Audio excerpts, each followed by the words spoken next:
So recently, during some interviews, Lawrence Fishburne, who of course plays Bill Foster, aka Goliath in the upcoming Ant-Man and the Wasp, was asked a few questions in regards to the movie, his role, how he got the job, and of course, what his character's role and relationship to Ant-Man is in the MCU. So warning right now, this is a spoiler alert. So what he says is, and I quote, "I have this sort of surrogate daughter. This character called Ghost, played by Hannah John Kramer, who is incredible. And we sort of have a father-daughter thing going on." So that right there kind of tells you all you really need to know and his involvement. And I've been theorizing for a while that there's going to be some sort of twist in relation to him, possibly even revealing him as some sort of villain.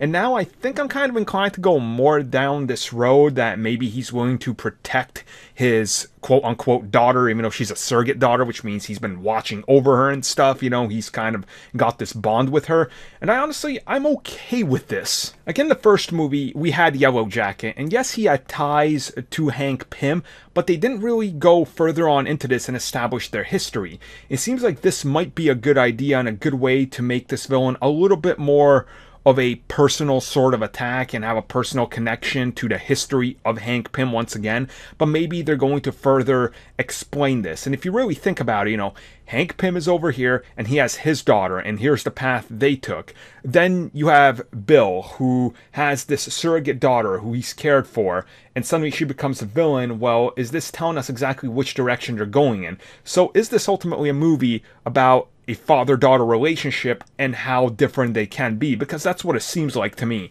And honestly, I'm 100% okay with this again, because it just seems very cool, and I always suspected there was going to be something along these lines. Now, of course, yes, this is once again some sort of change from the comics, but then again, as I say about every Marvel and DC movie, if the changes make sense and they fit into the storyline, then yes, please use them.